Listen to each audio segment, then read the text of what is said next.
Sometimes I sit here and wonder, why me? Did you see what you were wearing?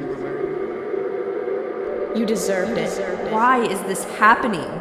You're lying. You shouldn't have been alone. When will this just stop?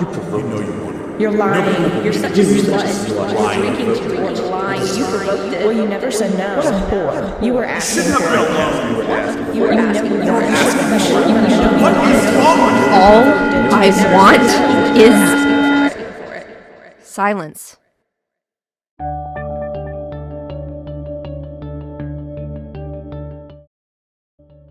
There's a freedom that comes when you get to college. Mostly freshman year when I didn't really have a clue about safety and alcohol awareness and knowing my limits. I think it was really scary when the responsibility of your body was kind of put in the hands of the people around you, and you just had to really make sure you're going out with a group of people that looked out for you, or else you could be in really big danger.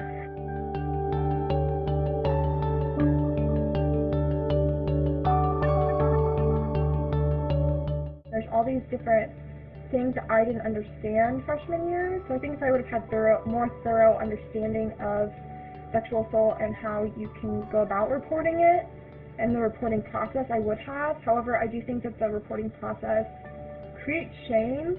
A lot of people don't do it because their cases get dismissed if there's one discrepancy in the story, and generally with sexual assault cases, there's a lot of gray area, so a lot of the time they don't ever get the proper justice they deserve, and therefore I don't think very many people want to report.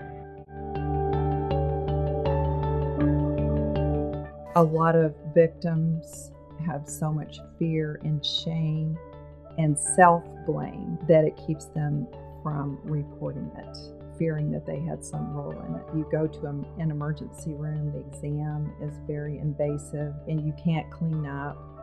And so that's probably the last thing that you want to do after an incident like that.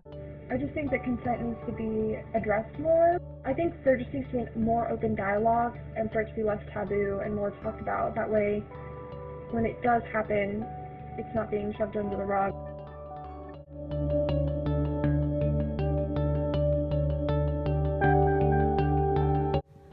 I've heard of them, but I've never actually been to one. I don't think people would really go unless they've been directly affected by it.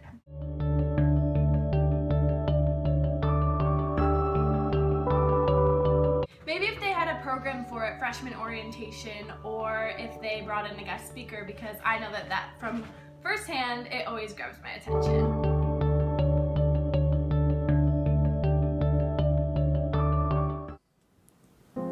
We have a problem. An epidemic. It's infectious. Like a disease, spreading to every university across the country. It affects every community, every campus, every student. It can leave its victims feeling hopeless, confused, scared, alone. Approximately 95% of these cases go unreported.